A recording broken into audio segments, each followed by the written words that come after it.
Baik. Bismillahirrahmanirrahim. Innal hamdalillah nahmaduhu wa nasta'inuhu wa nastaghfiruh wa na'udzu billahi min shururi anfusina wa min sayyiati a'malina. May yahdihillahu fala mudilla lahu wa may yudlil fala hadiya lahu. Asyhadu an la ilaha illallah wahdahu la syarika lah wa asyhadu anna Muhammadan abduhu wa rasuluh sallallahu alaihi wa ala alihi wa sahbihi wa man ittaba'a hudahu ila yaumiddin. Qala Allah tabaraka wa ta'ala fi kitabihil karim, ya ayyuhalladzina amanu taqullaha haqqa tuqatih wa la tamutunna illa wa antum muslimun.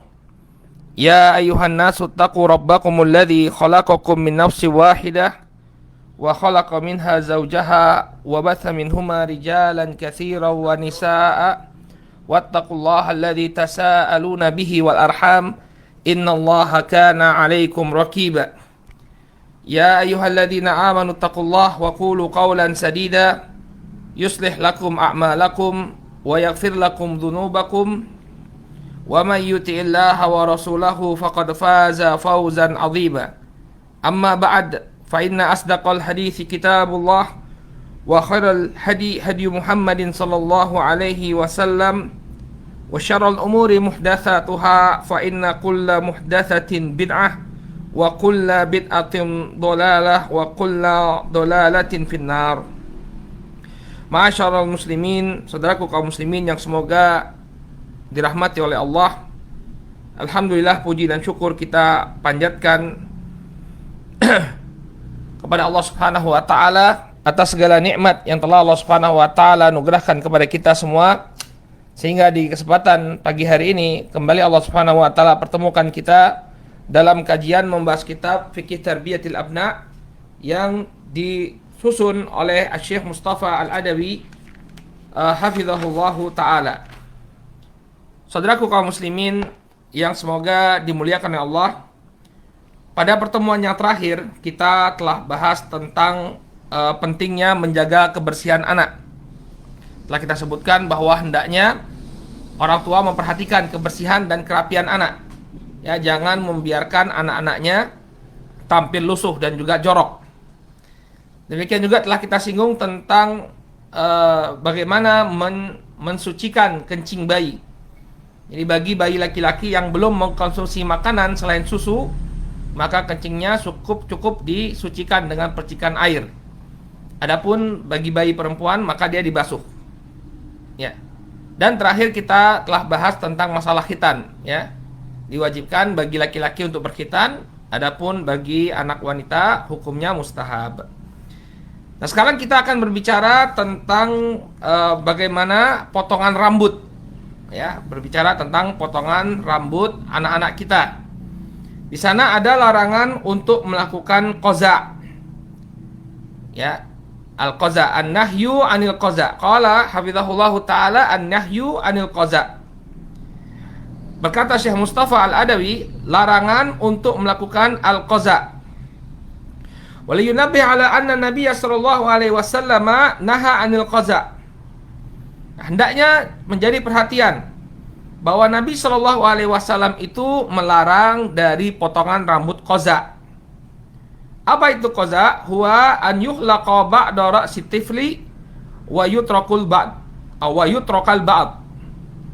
Yaitu ya, sebagian rambut anak-anak itu digunduli dan sebagiannya ditinggalkan. Ya, jadi dia mirip potongan rambutnya Ronaldo, ya. Jadi dibotak kemudian diberi disisakan, bagian atasnya disisakan. Ya, yang demikian tidak boleh. Kalau dulu waktu kami kecil itu ada cukur rambut namanya cukur rambut kuncung. Ya, nah ini qaza. Cukur rambut kuncung. Jadi sebagiannya dibotak kemudian disisakan sedikit. Ya, disisakan sedikit di kepalanya. Nah, ini nggak boleh, ya. Tidak boleh karena Nabi SAW itu sangat sangat menganjurkan keindahan. Ya, merupakan suatu perkara yang jelek apabila sebagian rambut itu dicukur, sebagian lagi dibiarkan. Maka beliau alaihi salatu wassalam melarang untuk memotong qaza ya. Melarang untuk potongan qaza. Dalilnya adalah hadis yang diriwayatkan Imam Al-Bukhari ya dan Muslim dari Nafi' dari Ibnu Umar dari Rasul sallallahu alaihi wasallam ya, kata Ibnu Umar anna Rasul sallallahu alaihi wasallam naha anil qaza, bahwa Nabi sallallahu alaihi wasallam melarang dari potongan rambut qaza ya. Qala ar-rawi an-Nafi', maka rawi yang meriwayatkan dari Nafi' bertanya kepada Nafi', wa mal qaza, qaza itu apa?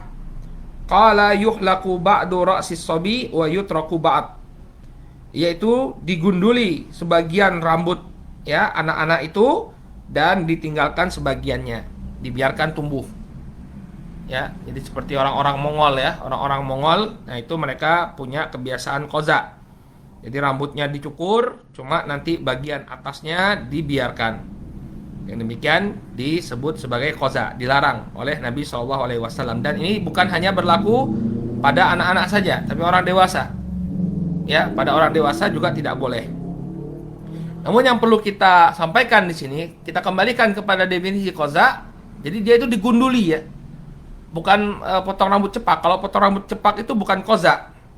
Sebagian ikhwan bikin pamflet tentang larangan qaza, tapi yang ditampilkan itu bukan qaza. Qaza itu botak, ya, dihabisi rambutnya, kemudian disisakan sedikit kuncung. Ya, adapun rambut cepak, ya, rambut cepak artinya ada bagian sini dicukur pendek, ya, dicukur pendek, kemudian bagian atasnya itu dibiarkan agak agar bisa disisir. Yang demikian tidak termasuk qaza ya. Qaza itu dibotakin kemudian disisakan. Nah, itu definisi al-qaza. Tapi kalau misalnya bawahnya dirapikan kemudian atasnya dibiarkan agar bisa disisir, yang demikian wallahu taala alam tidak termasuk al-qaza. Ya. Jadi kita perlu mengembalikan qaza kepada definisinya sebagaimana yang disebutkan oleh Imam Nafi'. Ya, ini dibotak, sebagiannya dibotak, sebagiannya dibiarkan. Kemudian beliau berbicara tentang potongan rambut lainnya. Wa kadzalika falyumna at-tiflu min an yaqussa sya'rahu bitilkal qasat allati ya yatashabahu fiha bil musyrikin. Ya. Kal qassatil injiliziyah wal faransiyah wa ghairiha. Demikian juga anak-anak hendaknya dilarang dari memotong rambut mereka dengan model-model rambut yang menyerupai kaum musyrikin, seperti potongan rambut gaya Inggris atau gaya Perancis dan yang semisalnya dan yang selainnya.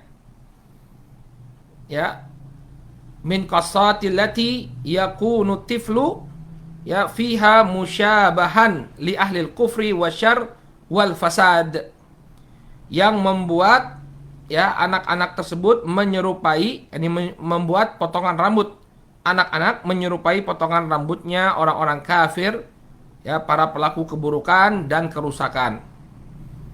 Ya, banyak ya model-modelnya ya, seperti mohawk. Lihat gayanya anak-anak punk ya, anak-anak punk mohawk, jadi rambutnya di mohawk. Atau yang sekarang populer undercut bun ya, jadi bagian bawahnya dicukur cepak, kemudian disisakan yang di atas dibiarin gondrong lalu diikat, kayak Zlatan Ibrahimovic itu ya, kayak Zlatan Ibrahimovic. Ini banyak anak-anak muda kaum muslimin yang ikut-ikutan. Ada juga model pompadour itu yang rambut depannya itu digulung ke belakang. Ya, kalau zaman masih kecil dulu ada potong rambutnya lupus ya. Lupus. Jadi rambutnya digulung ke depan. Ya. Rambut depannya digulung ke belakang ya. Ada juga kayak potong rambut model Beatles, The Beatles. Ya, atau model rambut band Oasis. Ini orang-orang rusak tapi ditiru gaya rambutnya. Ya, namanya itu? Mop top ya, ada poni ya, poni seperti potongan rambut The Beatles. Kemudian pas kita kan, kalau Beatles kan zaman bawa kita dulu ya, pas zaman kita itu model rambut Oasis. Nah, ini nggak boleh ya, ini membuat mereka mengikuti potongan-potongan rambut orang-orang yang rusak. Qala fa badalan min an tabhatha an maudati anta wa waladuka fabhat an sifati Rasulillah sallallahu alaihi wasallam wa an sifati sya'rihi wasna kasani Rasulillah sallallahu alaihi wasallam. Ya, mending Anda mencari bagaimana model rambutnya Rasulullah sallallahu alaihi wasallam untuk Anda pakai, Anda dan anak Anda. Ya, bagaimana sifat rambutnya Nabi sallallahu alaihi wasallam, bagaimana model rambut beliau, ini lebih baik Anda ikuti daripada mengikuti mereka. Ya, Nabi SAW misalnya apa? Beliau membelah dua rambutnya, kanan dan kiri, kemudian dibelah dua rambutnya. Ya, potong rambutnya seperti itu. Ya, makanya demikian. Ya, ini lebih baik. Waqad qala ta'ala wa laqad kana lakum fi Rasulillahi uswatun hasanah liman kana yarjullaha wal yawmal akhir wa dzakarallaha katsiran. Dalam surat Al-Ahzab ayat ke-21 Allah Subhanahu wa taala berfirman, dan sungguh telah ada pada diri Rasul sallallahu alaihi wasallam itu contoh teladan yang baik bagi orang-orang yang mengharapkan bertemu dengan Allah Subhanahu wa taala dan hari akhir dan banyak mengingat Allah Subhanahu wa taala. Ya, sebagian ulama mengatakan bahwa apabila seseorang dia mengikuti sampai cara potong rambutnya Rasul sallallahu alaihi wasallam dia ikuti sebagai bentuk kecintaan dia kepada Nabi alaihi salatu wasallam, maka yang demikian mendapatkan pahala. Ya, kan sebagian para ulama seperti kita berniat memakai gamis putih, memakai gamis berwarna putih dengan niat untuk mengikuti Nabi SAW. Sebagian ulama mengatakan ini berpahala ya. Seperti Syekh Muqbil bin Hadi, ya, ulama Yaman, beliau mengatakan kalau seorang laki-laki sampai dia ingin mengikuti karena cintanya kepada Nabi SAW, cara berpakaiannya Nabi dia ikuti, potongan rambutnya Nabi SAW dia ikuti, ini dapat pahala. Ya, menunjukkan apa? Kecintaan dia kepada Nabi alaihi salatu wasallam. Ya, jadi nggak jadi masalah dia misalnya memotong rambutnya atau dia memanjangkan rambutnya, kemudian dia membelah dua. Rambutnya dibelah dua, disisir, gaya sisirnya belah dua, ke kanan dan ke kiri. Yang demikian, ya kalau dia lakukan karena mengikuti Nabi SAW, maka dia mendapatkan pahala.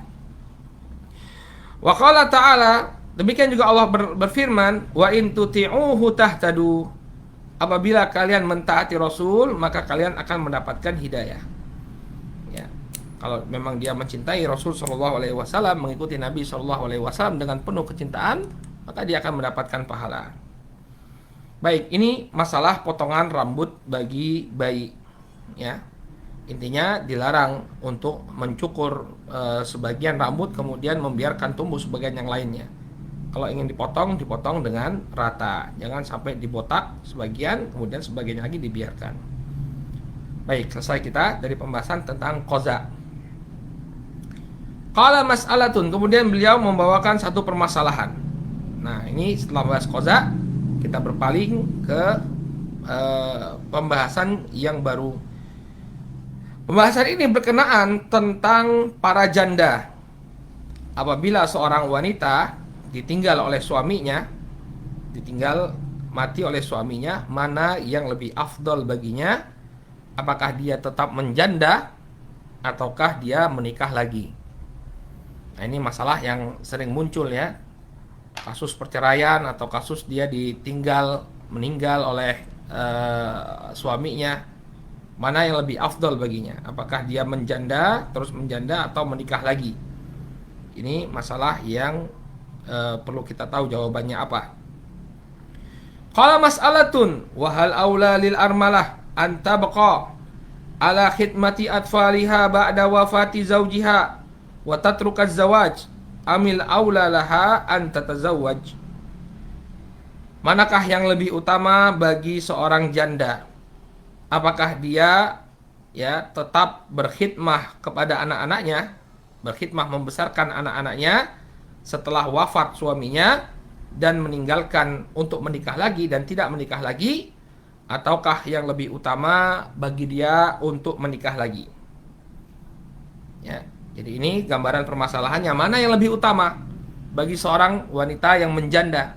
Apakah dia tetap menjanda, fokus membesarkan anak, atau dia menikah lagi? Ya, atau dia menikah lagi? Qala hadha yakhtalifu min imra'atin ila ukhra wa min zawjin ila zawjin akhar wa min halin ila hal. Maka ini berbeda, ya, berbeda antara satu wanita dengan wanita yang lain, dari suami yang satu dengan suami yang lain. Fa idza kanat imra'atu syabatan tajri fiha syahwatuha wa takhsha ala nafsiha al fitnah wa tahtaju ila man ya'ifuha falaha hina idin an tatazawwaj zawjan ya'ifuha wa yaqumu ala masalihiha wa masalihi abnaiha.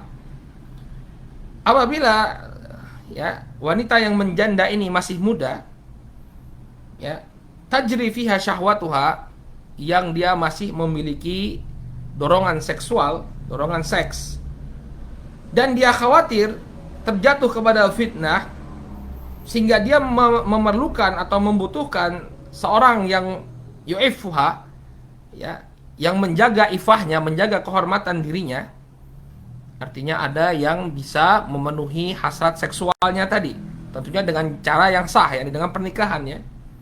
Falaha hina idin an tatazawwaja zawjan ya'ifuha. Maka tentunya yang lebih utama bagi wanita semacam ini adalah dia menikah lagi, ya, dengan seorang laki-laki yang bisa menjaga kehormatan dirinya. Ya, makanya dahulu para sahabat Nabi SAW, mereka itu tidak membiarkan para janda, ya, tidak membiarkan para janda, ya, apalagi yang masih muda. Kenapa? Karena khawatir, ya, masih muda, dorongan hasrat seksnya itu masih tinggi. Jadi kalau tidak ada yang bisa memenuhi hasratnya, ya bagaimana dia memenuhi hasratnya? Bisa jadi terjatuh pada, ya, perbuatan-perbuatan yang dilarang dalam agama. Ya. Kalau misalnya bilang masturbasi saja Ustaz, haram, ya. Masturbasi haram hukumnya. Nggak boleh dia. Ya. Oleh karena itu, hendaknya dia berpikir jangan sampai nanti dia terjatuh pada perbuatan yang melanggar syariat. Ya. Qala wa yaqumu ala masalihiha wa masalihi abnaiha. Dan juga ada yang mengurus keperluannya, kebutuhannya, kemaslahatannya, dan juga kemaslahatan anak-anaknya. Kadang dia dalam keadaan tidak mampu, tidak memiliki seseorang yang mendukungnya secara finansial, memenuhi kebutuhan dia dan anak-anaknya, ya, maka tidak mengapa dia menikah lagi. Hanya saja ketika menikah, dia memberikan syarat kepada suami barunya, saya mau menikah, tapi kamu juga cukupi kebutuhan anak-anak saya. Karena pada hakikatnya suami yang baru ini tidak punya kewajiban, ya, ya, tidak punya kewajiban, apalagi kalau dia itu wanita yang dinikahi itu adalah dia menjanda karena cerai. Ya, kalau dia janda karena cerai, itu yang berkewajiban untuk menafkahi anak-anak, misalnya anak-anak ikut ibunya, itu tetap bapaknya loh yang punya kewajiban, bukan suami yang baru. Bukan suami yang baru. Suami yang baru tuh nggak punya kewajiban untuk menafkahi anak-anak, itu anak bapaknya. Mana bapaknya? Ya, kecuali sang wanita dia buat perjanjian sebelum nikah. Saya mau nikah sama kamu, tapi apa? Nanti anak-anak saya juga dibiayai. Ya, nggak apa-apa dek, nanti saya biayai. Oke, nggak jadi masalah. Tapi hukum asalnya ini perlu kita ketahui, seorang suami, ya, ini tidak punya kewajiban untuk menafkahi anak-anak, ya, bawaan dari istrinya yang dari yang itu berupa bawaan dari perceraian. Artinya dia masih punya bapak, ada bapaknya yang tanggung jawab ngasih uang. Nah, kalau misalnya dia memberikan pertolongan, maka ini suatu kebaikan, ya, suatu kebaikan. Tapi pada hukum asalnya dia nggak punya kewajiban, masih ada bapaknya kok. Nah, kecuali kalau sang istri memberikan persyaratan, saya mau menikah lagi dengan kamu, tapi tolong, ya, anak-anak saya juga dirawat, anak-anak saya juga dibiayai, ya. Maka kalau dia memenuhi syarat tersebut, dia setuju dengan syarat tersebut, maka barulah suami baru memiliki kewajiban untuk menafkahi anak-anak bawaan sang janda. Baik. Wa kadzalika idza kanatil mar'atu la taqata laha bil qiyami 'alal abna wa tarbiyatihim. Demikian juga hendaknya dia menikah lagi kalau memang tidak punya kemampuan untuk mengurus anak-anaknya dan mendidik anak-anaknya. Ya, misalnya memang suaminya meninggal, dia nggak punya penghasilan lagi, ya, maka jangan gengsi untuk menikah lagi. Nikah, cari suami yang bisa mencukupi. Ya, cari suami yang bisa mencukupi kebutuhan dia dan anak-anaknya. Demikian juga wa kadzalika idza kana li syaririna fiha mutmi ila ghairi dzalika min al ahwali da'iyati ila dzalik. Demikian juga apabila orang-orang yang rusak ini bertebaran. Ya, misalnya dia tinggal di sebuah lingkungan yang jelek ya. Dalam keadaan dia janda, seorang diri, nggak ada laki-laki yang memproteksinya, nggak ada laki-laki yang melindunginya, maka lebih utama bagi dia untuk menikah. Nah, ini pertimbangan-pertimbangan yang perlu dipikirkan oleh seorang wanita yang menjanda. Ya, apakah dia akan tetap terus dalam status jandanya atau menikah lagi? Pikirkan ini. Ya, pikirkan yang pertama dari sisi syahwat. Ya, dari sisi syahwat. Ya, bisa nggak dia menghandle syahwatnya? Ya, kalau misalnya dia masih memiliki hasrat seksual yang tinggi, kemudian dia nggak menikah lagi, terjatuh pada perbuatan yang haram, dan itu berulang-ulang, dosa nanti dia. Ya, dosa nanti bisa bisa terhapus amalan-amalan kebaikan yang dia lakukan kalau banyak dosa ya. Nah, pikirkan. Demikian juga masalah pengasuhan anak, repot misalnya dia nggak punya penghasilan, ya harus ada yang bisa mencukupi kehidupannya. Maka hendaknya dia nikah lagi, jangan gengsi. Pikirkan anak-anak juga. Ya, tapi bagaimana Ustaz? Saya tidak bisa mencintainya misalnya.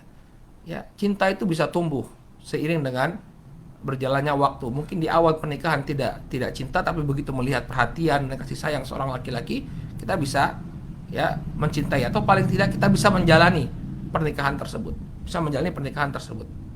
Ya. Tapi al-muhim apa? Anak-anak kita ada yang mencukupi, ada yang membiayai. Dan nggak mesti yang menikahi kita itu menikahi, bukan kita ya, saya nggak masuk, saya laki-laki. Ya, nggak mesti yang menikahi itu harus seorang yang single, lajang, ya. Bisa jadi dia memiliki kemampuan, misalnya dia sudah menikah, tapi dia punya kemampuan, secara finansial memang dia bisa membiayai dua keluarga. Maka jangan gengsi untuk menolak. Terkadang wanita tuh egonya tinggi. Wah, nggak mau kalau jadikan yang dua, nggak mau. Padahal itu suatu hal yang diperbolehkan dalam syariat. Kalau calonnya itu mampu, kita lihat ke kondisi finansialnya mampu, terus orangnya juga baik, ya. Orangnya juga baik, akhlaknya baik, ya. Dan kita juga memerlukan ada yang menopang kehidupan kita, maka jangan ragu untuk menikah lagi, walaupun ya dengan orang yang sudah punya istri. Ya. Nah, kadang-kadang perlu dikasih pencerahan, ya. Kadang sebagian orang egonya tinggi. Pokoknya nggak mau, saya pengen bertahan seperti ini, ya. Dia terjatuh pada perbuatan dosa. Ya. Apalagi kalau dia nggak ada yang melindungi, ini juga bahaya ya. Ini juga bahaya. Kalau wanita sendirian nggak ada yang melindungi, ini juga bahaya. Baik, ini yang kondisi wanita yang pertama, yang disarankan atau yang didorong untuk dia menikah lagi. Adapun kondisi yang kedua, amma idza kanat al-mar'atu qad kaburat wala hajata laha fi rijal waz zawaj. Ya. Sayusarrifuha an khidmatil abna bal qad yudiul abna inda zawjiha aw annaha lan tastati'a an tajma' baina haqqi zawj al-jadid wa baina haqqil aulad. Ya. Wa ma lahum min riayati wal ihtimam falahina idin antatrukal zawaj wa tabqa ala tarbiyatil abna. Adapun kondisi yang kedua, apabila seorang wanita telah lanjut usianya, ya, sudah nggak punya dorongan seksual lagi, ya, sudah menopause misalnya, la hajata laha fir rijal, dia nggak memerlukan sosok seorang laki-laki, dan dia nggak perlu menikah lagi, ya, artinya tidak perlu ada orang yang menjaga kehormatan dirinya, wong dia juga sudah tidak punya dorongan seks. Ya. Kemudian dia khawatir kalau dia menikah lagi, ini akan membuat dia terpalingkan dari melayani kebutuhan anak-anaknya. Misalnya dia punya anak, ketika dia menikah sibuk melayani suaminya, anak-anaknya jadi keteteran misalnya. Bisa jadi ada kondisi semacam itu ya. Sibuk dia melayani kebutuhan suaminya, walaupun pernikahan sebelumnya juga dia harus bisa berbagi waktu ya. Bahkan bisa jadi karena pernikahan tersebut anaknya akan tersia-siakan. Misalnya sang suami mengatakan saya mau nikah sama kamu, tapi anakmu jangan dibawa. Aku nggak mau ada anakmu di rumahku misalnya. Ini kan jadi dia nggak punya apa? Nggak punya kesempatan untuk mendidik anak-anaknya. Ya.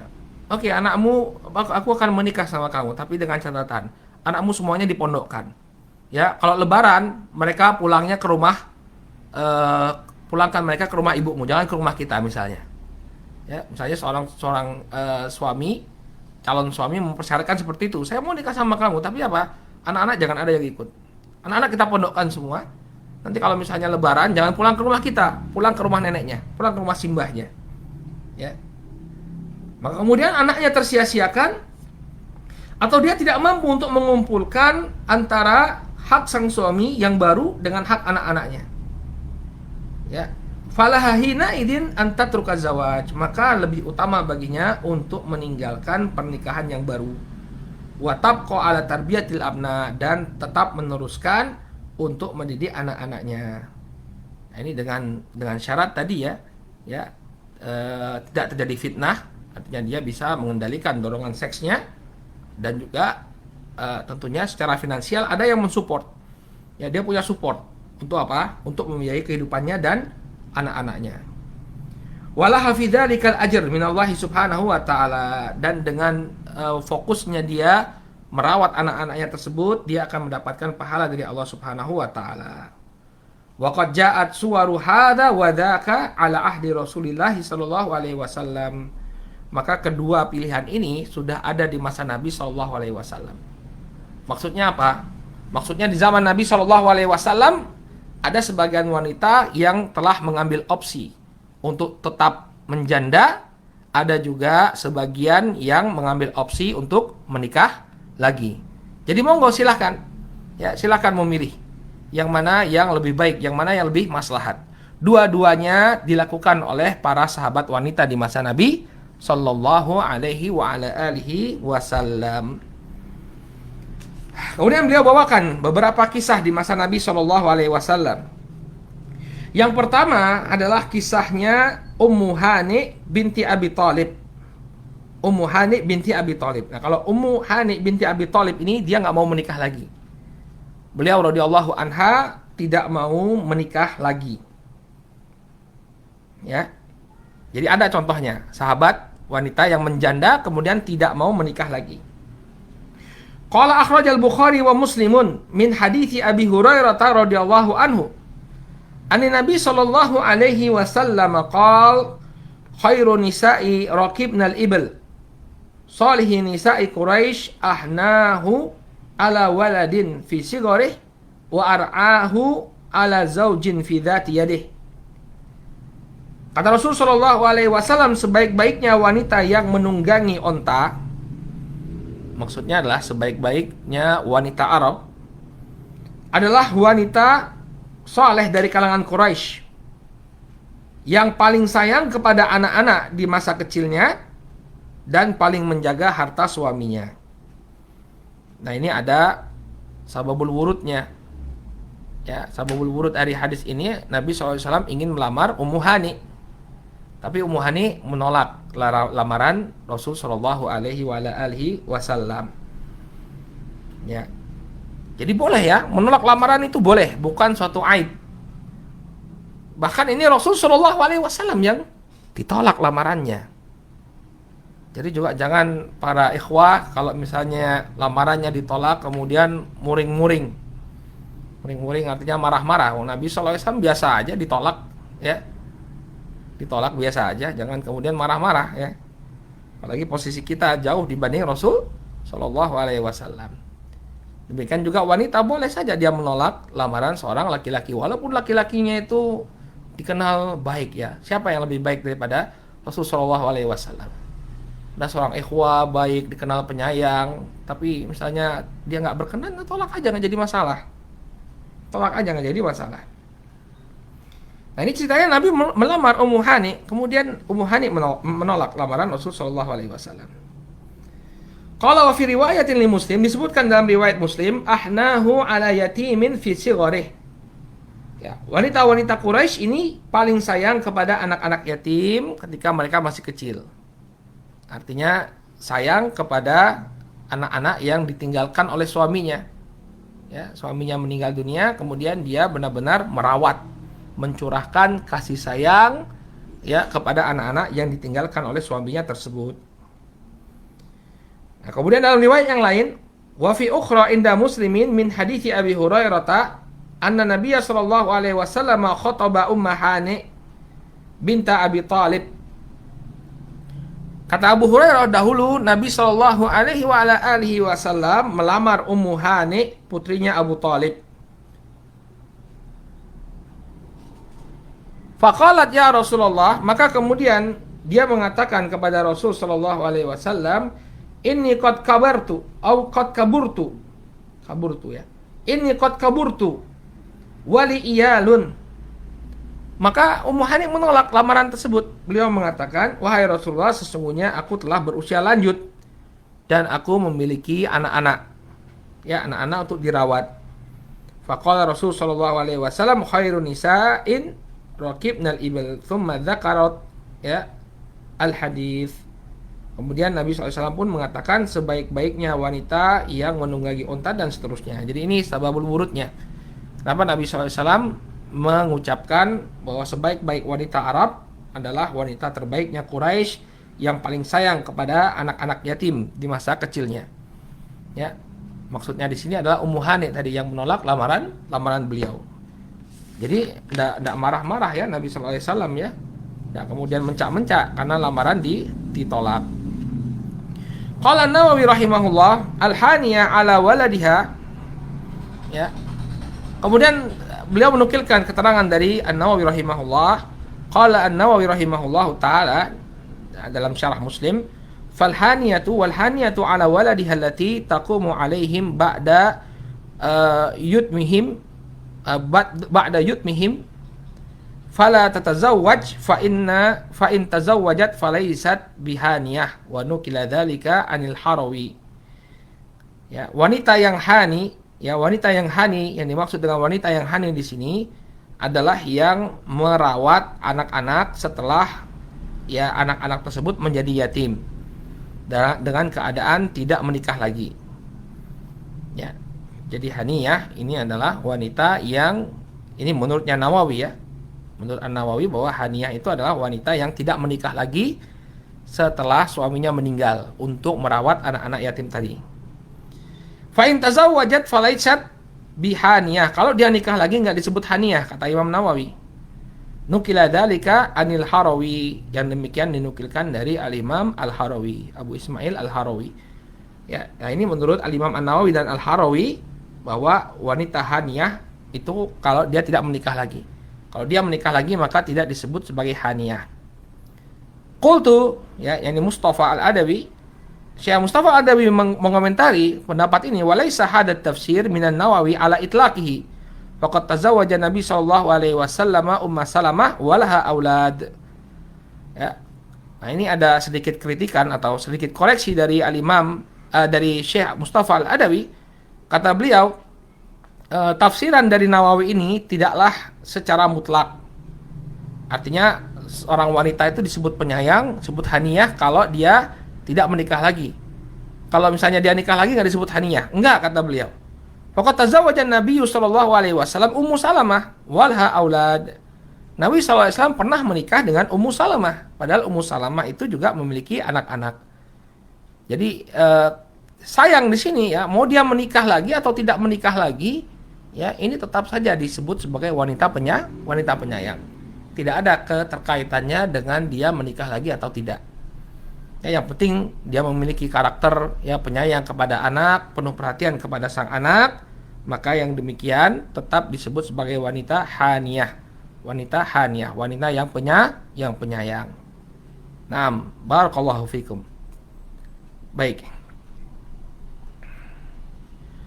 Kemudian adapun wanita yang menikah, ada juga contohnya di masa sahabat. Janda-janda yang menikah lagi ini juga ada contohnya dari para sahabiyah.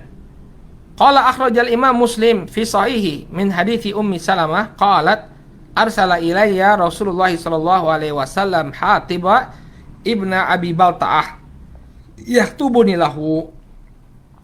Dikisahkan oleh Ummu Salamah ya, bahwa Rasul Shallallahu Alaihi Wasallam mengutus Hatib bin Abi Baltaah kepadaku untuk meminangku baginya. Jadi Hatib bin Abi Baltaah diutus oleh Nabi Shallallahu Alaihi Wasallam untuk meminang Ummu Salamah. Wah, ini bahasannya apa, tentang pinang-pinangan hari ini ya. Jadi kemudian Hatib bin Abi Baltaah diutus oleh Nabi Shallallahu Alaihi Wasallam untuk meminang Ummu Salamah. Ya, boleh ya mengutus orang, jadi dia tidak meminang langsung, tapi mengutus seseorang untuk meminang. Ya, ya jadi bisa juga ditiru ikhwan-ikhwan ini ya. Kalau antum takut ditolak, ya kirim utusan. Ya, kirim utusan. Tapi jangan salahkan kalau misalnya malah utusannya nanti yang menikah ya. Sebagian orang mengutus orang lain untuk meminang, ternyata malah utusannya ini yang malah nikah sama yang wanita yang dipinang ya. Qala faqultu innali bintan wa ana ghuyur. Maka Ummu Salamah mengatakan ketika dia dilamar oleh Rasul sallallahu alaihi wasallam melalui Hatib bin Abi Baltaah, dia mengatakan, saya punya anak perempuan dan saya juga adalah seorang wanita yang pencemburu. Ya.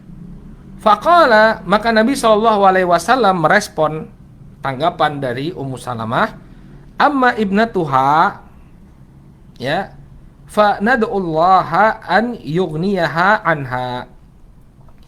Adapun tentang anak perempuannya, kata Nabi, maka kita berdoa kepada Allah, mudah-mudahan Allah Subhanahu wa taala mencukupi kebutuhannya. Terus bagaimana dengan sifat pencemburu yang ada pada Ummu Salamah? Wa ad'ullaha an yudhiba bil ghairah. Dan aku berdoa kepada Allah Subhanahu wa taala untuk ya menghilangkan kecemburuannya. Ya. Jadi ada prosesnya ya, Nabi SAW mendapatkan Ummu Salamah ya. Beliau berdoa ya, mari kita berdoa ya. Kita berdoa kepada Allah agar Allah mencukupi kebutuhan anak perempuannya Ummu Salamah, dan aku berdoa kepada Allah agar ya menghilangkan kecemburuan Ummu Salamah. Jadi Ummu Salamah menikah dengan Nabi alaihi salatu wassalam. Kemudian contoh kedua dari sahabiah yang juga menikah, ya, setelah dia menjanda menikah, bahkan berkali-kali menikah. Faqad tazawwajat Asma bintu Umais radhiyallahu anha Abu Bakr As-Siddiq ba'da maqtal zaujiha Ja'far bin Abi Thalib. Dahulu Asma, sahabiah yang mulia Asma bintu Umais, beliau menikah dengan Abu Bakar As-Siddiq pasca gugurnya ya sang suami yaitu Ja'far bin Abi Thalib ya dalam perang Mu'tah. Ja'far meninggal dalam perang Mu'tah, kemudian Asma bintu Umais ya menjanda. Lalu begitu beliau menjanda, siapa yang menikahi? Abu Bakar As-Siddiq. Ya, Abu Bakar As-Siddiq. Abu Bakar As-Siddiq ini pernah hadir 4 orang wanita dalam kehidupan beliau. Masya Allah. Ya, yang pertama di masa jahiliyah beliau menikah dengan Qutailah. Lahir dari pernikahan tersebut Asma dan Abdullah. Kemudian beliau menikah lagi dengan Ummu Ruman, ya, lahir darinya Aisyah dan Abdurrahman. Kemudian ya beliau poligami, ya, nikah dengan siapa? Asma bintu Umais. Kemudian menikah lagi dengan seorang wanita Ansariyah. Baik. Nah, ketika Asma bintu Umais menjanda, begitu selesai masa iddahnya, langsung dia dilamar oleh Abu Bakar Siddiq. Tsumma tazawwajat Aliyan ba'da mauti Abi Bakar radhiyallahu anhum jami'an, dan beliau pun menikah dengan Ali setelah wafatnya Abu Bakar. Jadi enggak jadi masalah ya, janda kemudian meninggal, ya, kemudian nikah lagi. Ya, kemudian nikah lagi. Kemudian suami yang baru meninggal lagi, nikah lagi yang ketiga. Enggak jadi masalah ya. Enggak jadi masalah, ini harus kita rubah mindsetnya, bukan jadi masalah. Ya, kadang para ummahat yang ditinggal suaminya mengatakan cinta kami kekal abadi, biar saya nanti di surga bertemu lagi dengan suami saya. Ya, Anda mau nikah sama suami yang manapun, ya, mau nikah lagi atau nggak nikah lagi, kalau masuk surga tuh nggak ada kesulitannya, nggak ada kesusahan ya. Ya, jangan pikirkan surga itu kayak di dunia ya. Surga itu ya surga, nggak ada rasa penat, nggak ada kegelisahan, nggak ada rasa susah Ya, Anda mau nikah lagi atau nggak nikah lagi di dunia, kalau benar-benar masuk surga ya sudah, nggak ada kesulitan. Ya, jangan dibikin sulit. Ini saya ingin berkumpul dengan suami saya yang pertama, saya nggak mau nikah lagi. Itu pilihan Anda. Tapi kalau misalnya kemudian terjadi fitnah, kemudian terjadi kesulitan demi kesulitan, ya, ya harus hati-hati ya, harus hati-hati. Ya, tapi kalau misalnya kita ya sudah, kita tawakal kepada Allah. Memang saya memerlukan suami yang baru. Jadi kadang-kadang wanita kurang rasionya, kadang-kadang apa namanya, terabaikan karena lebih mengedepankan perasaan, ya, lebih mengedepankan perasaan, rasionya kurang dipakai. Ya, kalau rasionya dipakai, ya, ini sekarang saya kalau nggak nikah lagi terjatuh pada fitnah, anak-anak juga nggak ada yang mencukupi kebutuhannya. Saya sudah nikah lagi, ya, kemudian beramal banyak-banyak, beramal soleh, masuk surga. Kalau masuk surga kan beres semua, nggak ada kesulitan. Mau berkumpul dengan suami yang pertama atau suami yang manapun nggak jadi masalah. Ya, yang penting tuh masuk surga ya. Tapi kalau misalnya Anda gengsi, misalnya saya ingin berkumpul dengan suami yang pertama, kemudian terjatuh pada perbuatan yang tidak layak, perbuatan dosa, bisa jadi nggak masuk surga nanti. Bisa jadi nggak masuk surga malahan, ya, nggak bisa berkumpul malahan. Ya. Jadi yang penting kita berpikir ya, pakai akal sehat kita. Kalau memang akan terjadi kerusakan, maka kita pilih opsi yang akan menghilangkan kerusakan tersebut. Maka kita dapati di antara para sahabat, ya, kalau yang usianya sudah lanjut, mereka tidak menikah, tapi yang masih muda, ya, mereka menikah. Mereka menikah. Seperti siapa? Ummu Salamah dan Asma bintu Umais. Falhasil anal mas'alata takhtalifu min halin ila hal wa min ra'atin ila ukhra. Maka kesimpulan dari pembahasan ini bahwa, ya, masalahnya berbeda, ya, antara satu keadaan dengan keadaan yang lain, satu kondisi dengan kondisi yang lain. Demikian juga keadaan wanita yang satu berbeda dengan wanita yang lain. Ya, makanya saya selalu mengajarkan ya kepada, ya, dalam kajian-kajian, entah itu kepada santri-santri saya atau kepada siapa, ya, sebelum kita mengambil keputusan itu selalu timbang maslahat dan mafsadat. Kalau saya ambil keputusan ini, apa maslahat dan mafsadatnya? Kalau saya ambil keputusan yang lain, apa maslahat dan mafsadatnya? Ini benar-benar perlu kita perhatikan.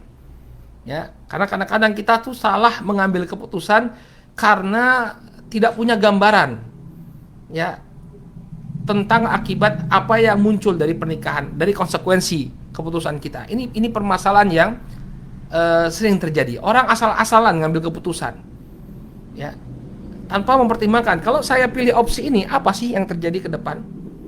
Memang kita nggak bisa secara pasti memastikan, tapi kan kita bisa memprediksi. Ya, kita bisa memprediksi apa yang akan terjadi. Ya, prediksi beda dengan dengan pemastian, ya. Prediksi itu dengan analisa, jadi masalah. Dan yang perlu kita tekankan, kalau misalnya, oke, Ustadz, saya bukan janda kok, Ustadz, ya. Suatu saat coba tahu ada kejadian qadarullah, Allah menakdirkan misalnya jadi janda. Nah, kita sudah punya ilmu, timbang maslahat dan mafsadatnya. Apakah menikah lagi atau kemudian tetap dalam keadaan single, ya, menjalani kehidupan tanpa pernikahan. Baik. Kemudian barakallahu fiikum, ini permasalahan pilihan bagi janda. Jadi dilihat lagi keadaannya. Ya, dilihat lagi keadaannya. Ya, kalau memang kemaslahatan itu lebih baik dia menikah lagi, maka dia menikah.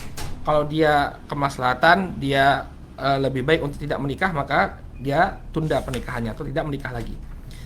Qala takbirus shaghir, ya. Sekarang bagian pembahasan yang baru, ya, ini tentang mencium anak-anak. Nah, ini juga disyariatkan bagi kita untuk mencium anak-anak. Ya. Qala takbirus shaghir, dan mencium anak-anak ini boleh, ya, di bagian tubuh manapun kecuali di auratnya, ya.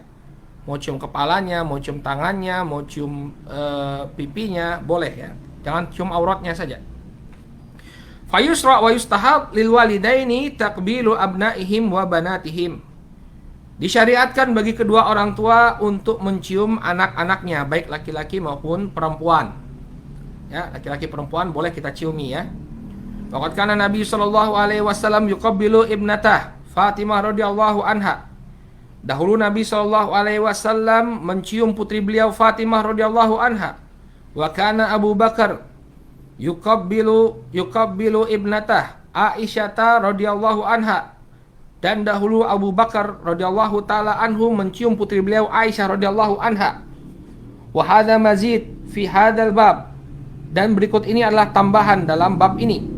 Akhrajal Imam Bukhari min hadithi Anas ibn Malik radhiyallahu anhu, dikeluarkan oleh Imam Al-Bukhari dari hadisnya Anas bin Malik radhiyallahu anhu.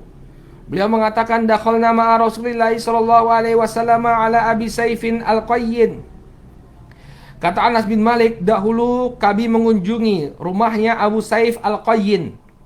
Abu Saif Al-Qayyin, Abu Saif si tukang besi. Al-Qayyin artinya Al-Haddad, tukang besi. Wa kana dhi'ran, ya, wa kana dhi'ran li Ibrahim alaihi salam. Dan Abu Saif Al-Qayyin ini adalah suami dari wanita yang menyusui Ibrahim, putranya Rasul sallallahu alaihi wasallam.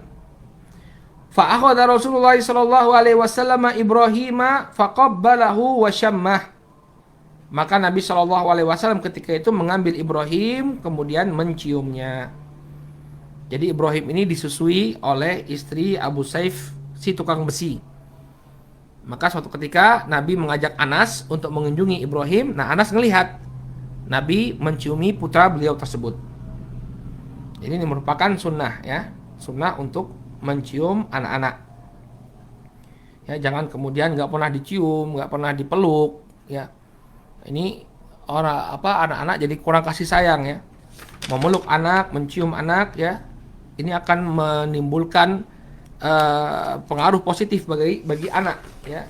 Dia merasa disayangi oleh orang tuanya, dia merasa diberi perhatian oleh orang tuanya, ya. Berbeda dengan anak yang nggak pernah dicium, nggak pernah dipeluk oleh orang tuanya, ya.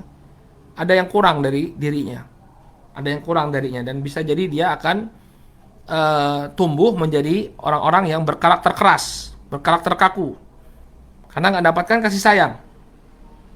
Ya. Kalau akhraja Muslimun, dikeluarkan oleh Imam Muslim min hadithi Anas, qala ma ra'aitu ahadan kana arhama, ya, bil iyali min Rasulillah sallallahu alaihi wasallam. Ya, disebutkan dalam hadis Anas dalam Sahih Muslim, Anas mengatakan, saya belum pernah melihat ada orang yang lebih lebih mengasihi keluarganya daripada Rasul sallallahu alaihi wasallam. Nah, ini juga sunnah, ya, mengasihi keluarga, ya, menyayangi keluarga, ini adalah sunnah. Nabi Shallallahu Alaihi Wasallam adalah orang yang paling penyayang kepada keluarganya. Faqala, kemudian Anas bercerita, kana Ibrahimu, ya, mustardian lahu fi awali, ya, al-Madinah. Dahulu putra beliau Ibrahim, ini putra beliau dari Maria Al-Qibtiyah. Dahulu putra beliau Ibrahim itu disusui di daerah dataran tinggi kota Madinah. Fakana yantaliku wa nahnu ma'ah. Maka Nabi Shallallahu alaihi wasallam berangkat untuk mengunjungi Ibrahim dan kami pun menyertai beliau. Fayadkhulul baita wa innahu layudkhan. Maka beliau pun memasuki sebuah rumah yang dipenuhi dengan asap. Wa kana, ya, dhi'ruhu qainan. Dan dahulu bapak susuan Ibrahim adalah seorang pandai besi. Jadi Anas ini cerita bagaimana kondisi rumah yang didiami oleh putra beliau Ibrahim. Rumah tersebut penuh dengan asap. Kenapa? Karena bapak susuannya Ibrahim adalah seorang pandai besi. Fayakhuduhu fayuqabiluh.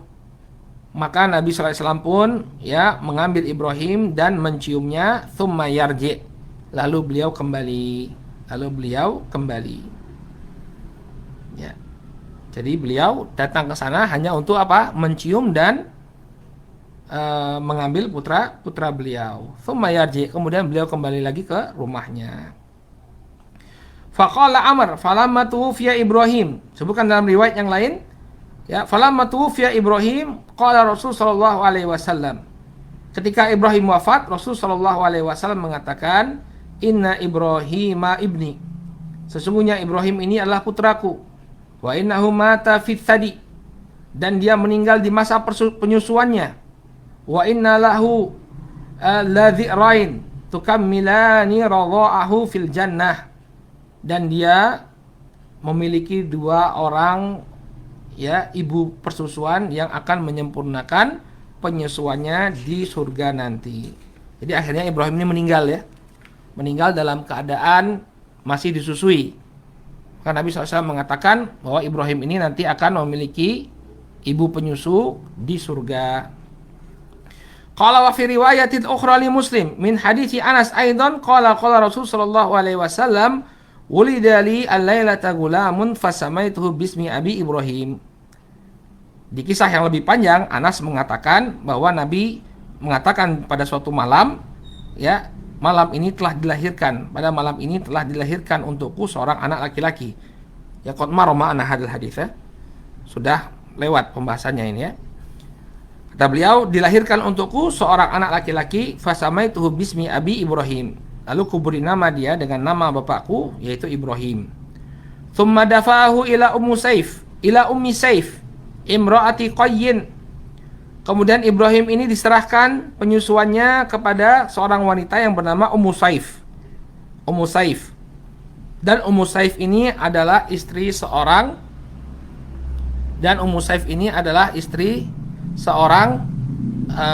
tukang besi, seorang pandai besi. Ya. Dan dia adalah istri seorang pandai besi. Kemudian yuqalu lahu Abu Saif. Ya, suaminya dikenal dengan nama Abu Saif. Ya, fantalaqa ya'tihi wattaba'tuhu. Maka suatu ketika Nabi SAW mengunjungi Ibrahim dan aku pun mengikutinya. Fantahaina ila Abi Saif wa huwa yanfukhu bikirihi. Maka sampailah kami ke rumahnya Abu Saif, dan ketika itu Abu Saif sedang meniup tungku perapiannya. Ya, jadi kalau mau bikin benda dari metal, dari besi, ya itu harus lewat tungkunya ditiup. Nafi al-kir. Ya, ditiup tungkunya tersebut. Kemudian qad ibtala'a bait dukhanan. Ya. Ketika itu rumahnya Abu Saif dipenuhi dengan asap. Ya. Fa as'artu mashi baina yadayhi atau fa asra'tu al-mashi baina yaday Rasulullah sallallahu alaihi wasallam. Maka aku pun kemudian mempercepat langkahku mendahului Rasul sallallahu alaihi wasallam. Kenapa Anas mendahului Rasul sallallahu alaihi wasallam dalam berjalan? Ya, beliau ingin meminta agar Abu Saif menghentikan tiupannya. Faqultu ya Aba Saif, ya amsik, ja'a Rasulullah sallallahu alaihi wasallam. Maka aku katakan kepada Abu Saif, wahai Abu Saif, berhentilah meniup tungku, karena Rasul sallallahu alaihi wasallam telah datang.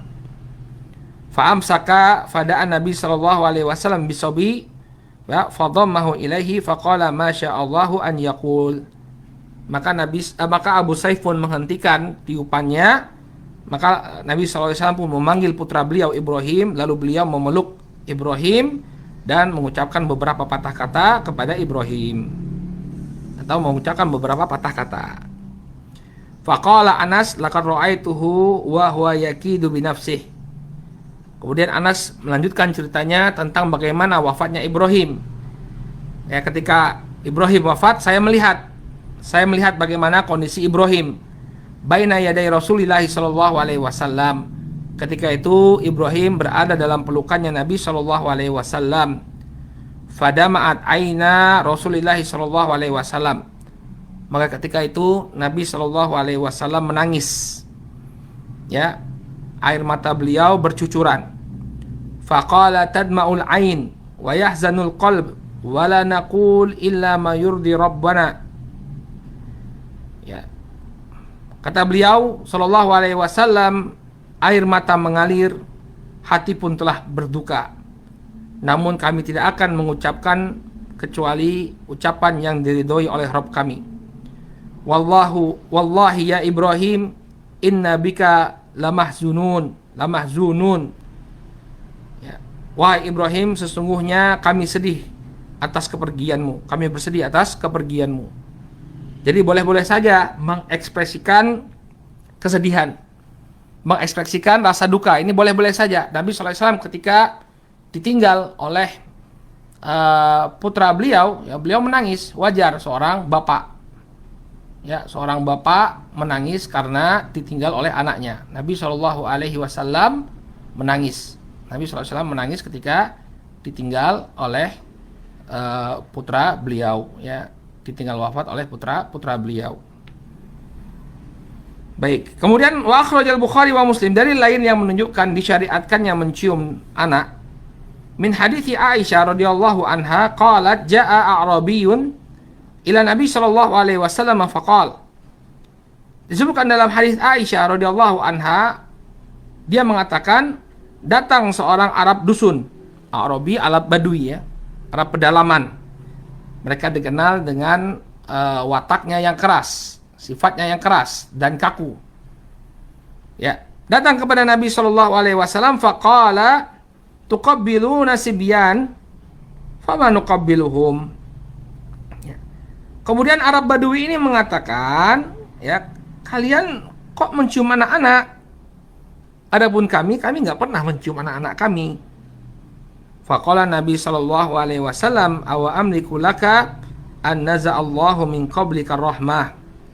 Apa yang bisa aku lakukan jika Allah Subhanahu wa taala telah, ya, mencabut mencabut rasa sayang dari hatimu.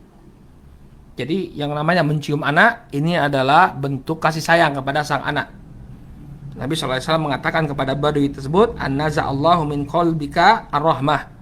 Apa yang bisa saya perbuat kalau Allah telah mencabut kasih sayang dari hatimu? Ya, menunjukkan bahwa mencium anak ini merupakan bentuk kasih sayang. Wa kadzalika akhrajal Bukhari wa Muslim min hadits Abi Hurairah radhiyallahu anhu qala. Demikian juga dalam riwayat Al-Bukhari dan Muslim dari hadisnya Abu Hurairah, beliau mengatakan qabbala Rasulullah sallallahu alaihi wasallam Al-Hasan bin Ali. Dahulu Nabi sallallahu alaihi wasallam mencium Al-Hasan bin Ali, yaitu cucu beliau. Wa indahu Al-Aqra' bin Habis At-Tamimi jalisan. Dan ketika itu ada seorang sahabat yang bernama Al-Aqra' bin Habis At-Tamimi. Ya, ketika itu dia duduk, faqala al-Aqra', maka Aqra' mengatakan, innali, ya, asyaratan minal walad ma qabbaltu minhum ahada. Kata Aqra', saya punya 10 anak, tapi enggak satu pun yang pernah saya ciumi. Tidak ada satu pun yang pernah saya ciumi. Fa nadhara ilaihi Rasul sallallahu alaihi wasallam tsumma qala man la yarham la yurham. Maka Nabi sallallahu alaihi wasallam memandangnya, kemudian mengatakan, barang siapa yang tidak, ya, mencurahkan kasih sayangnya, maka dia tidak akan disayangi. Jadi orang yang tidak memiliki rasa kasih sayang, ya, kepada sesama, maka akibatnya dia tidak akan disayangi oleh manusia. Ya. Baik, kita cukupkan dulu sampai di sini. Ya, alhamdulillah kita telah menyelesaikan beberapa bab dari pembahasan kitab ini. Baik, insyaallah pada pertemuan yang akan datang kita akan masuk dalam pembahasan yang baru dan menarik juga ini, ya, tentang bergurau dan bercanda dengan anak-anak. Ya, suwarun min mizah Nabi sallallahu alaihi wasallam ma'asighar. Kita akan tampilkan beberapa gambaran bercandanya Rasul sallallahu alaihi wasallam dengan anak-anak kecil. Masyaallah. Sallallahu alaihi wasallam. Baik. Sekarang masuk ke dalam sesi tanya jawab. Bagi ibu-ibu yang memiliki pertanyaan, kami persilahkan di kolom chat, silahkan.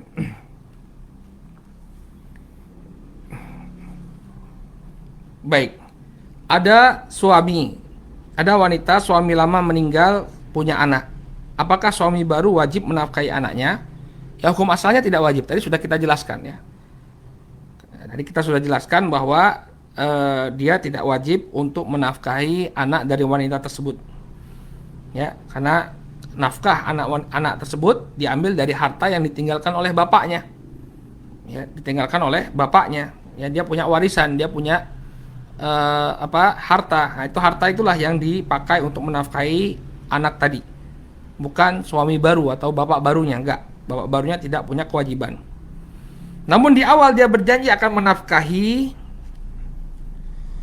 ya, akan menafkahi dan membiayai sekolah, tapi ternyata tidak terwujud. Apakah boleh dia bercerai? Boleh saja. Kalau misalnya dia merasa ya dikhianati oleh sang suami, ya ini merupakan sebab yang memperbolehkan dia ya minta cerai. Cuma dipikirkan lagi ya. Lagi-lagi kita pikirkan lagi gimana dengan keputusan yang diambil, mana maslahatnya, mana yang besar atau apa yang besar maslahatnya, harus dipertimbangkan. Ya, apakah akan muncul kemudaratan nanti dari perceraian tersebut, ataukah dia mungkin punya kemaslahatan, ada kemaslahatan yang lain. Ya, ini harus dipikirkan dengan matang-matang. Ya, kalau ditanya boleh nggak dia meminta cerai, boleh saja, nggak jadi masalah, karena sang suami telah mengkhianati apa yang telah disepakati. Ya.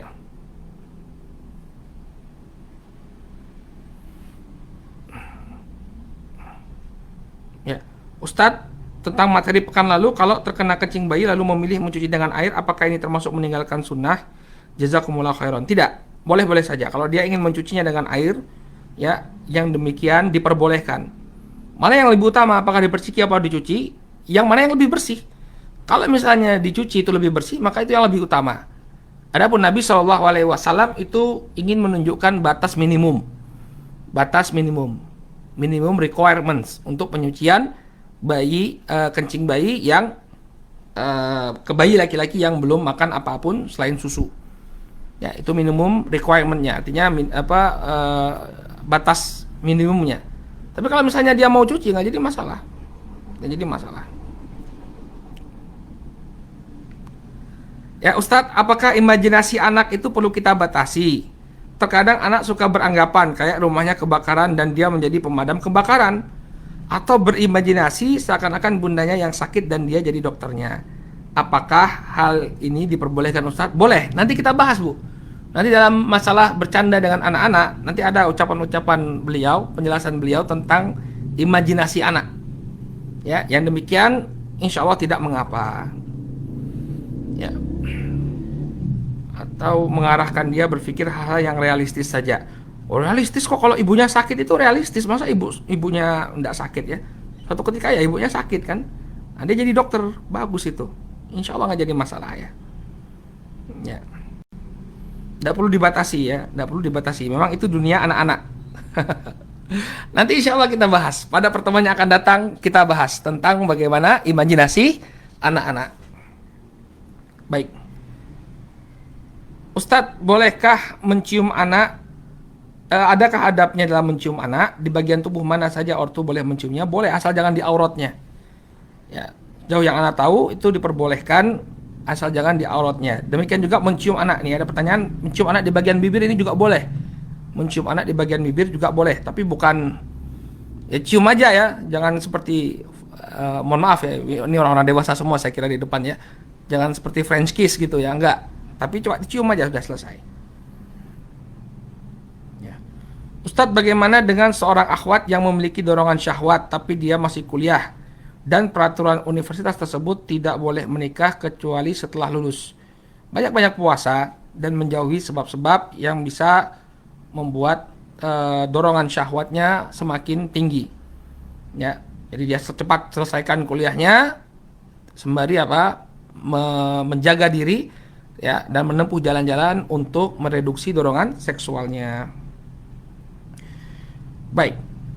Bagaimana cara mengajari anak untuk sholat 5 waktu saat dia sudah baligh? Saat dia sudah baligh. Oh, maksudnya nanti kalau sudah balik dia sholat 5 waktu. Apakah sebelum umur 10 tahun ada cara tersendiri untuk menanamkan kalau sholat itu harus 5 waktu? Ya, dijelaskan kepada anak-anak bahwa kita punya kewajiban sholat 5 waktu. Sholat 5 waktu itu rukun Islam. Ya, rukun Islam yang harus dipenuhi oleh setiap muslim. Dan cara mengajarkannya banyak ya. Di antaranya kita selalu mengajak anak-anak itu ya untuk bareng-bareng, ayo sholat bareng-bareng dengan orang tuanya. Ya. Walaupun tidak diharuskan selalu begitu ya.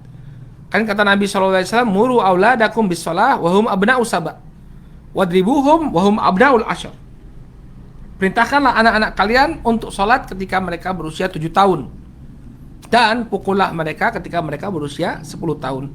Jadi sebelum usia 7 tahun, ya kita ajak-ajak saja. Ya mereka mau ya alhamdulillah, nggak mau pun jangan terlalu dipaksa. Nah nanti kalau 7 tahun mulai kita agak intensif mengajaknya. Kalau 10 tahun nanti baru disertai dengan pukulan atau dengan hukuman yang berat kalau anak-anak itu tidak mau sholat. Baik. Kalau ditahnik berarti kan bukan hanya ASI, apakah boleh hanya percikan air? Ya. Yaitu tahnik pengecualian ya, pengecualian. Maksudnya setelah tahnik kan disusui dia. Ya. Tahnik itu memang dia pun bukan makanan padat. Tahnik itu sebagaimana yang kita jelaskan, kurma yang dilumatkan. Jadi dia memang seperti cairan kurma karena sudah lumat ya. Karena dia sudah lumat. Ya. Nah, setelah itu kan dia susu. Dia disusui terus. Nah, itu sudah apa namanya? Sudah tadi itu sebelum dia makan makanan yang padat masih minum susu saja, walaupun itu setelah ditahnik, maka tetap cara mensucikannya bagi bayi laki-laki adalah dengan dipercikan air. Baik, Ustadz, bagaimana pukulan bagi anak? Ya, pukulannya adalah pukulan yang mendidik. Jadi bukan pukulan yang sampai keras seperti itu. Ya, orang tua harus bisa mengatur, jangan sampai kemudian membuat cacat anak, atau bukan membuat cacat, artinya membuat bekas pada sang anak. Ya, pukulan mendidik. Ya, misalnya ambil tangannya, kemudian ambil mistar, tag seperti itu. Bukan kemudian dipukul sampai babak belur. Ya, ada pembahasannya. Saya pernah bahas ini dengan mendetail. Nggak tahu rekamannya ada apa enggak ya, tentang bagaimana cara memukul anak. Ya, cara memukul anak. Kalau misalnya bisa tanpa pukulan, itu kita hukum anak-anak kita, memberikan konsekuensi atas perbuatan dia, maka lebih baik tidak dengan pukulan. Jadi pukulan ini adalah yang terakhir. Ustadz, bagaimana cara menghindari anak dari HP? Pertama, orang tuanya jangan pegang HP. Anak-anak itu jadi kepengen HP karena ngelihat orang tuanya pegang HP. Berarti orang tuanya kalau di depan anak jangan pegang HP. Kemudian yang kedua, anak hendaknya disibukkan dengan kegiatan-kegiatan yang bermanfaat, mainan-mainan yang mengasihkan, tapi yang tidak melanggar syar'i. Insya Allah ya, dengan dua cara ini, insya Allah anak-anak kita akan terhindar dari HP. Berat Ustadz yang pertama ya, berat memang ya, makanya ya diatur waktunya. Cukup ya, insya Allah.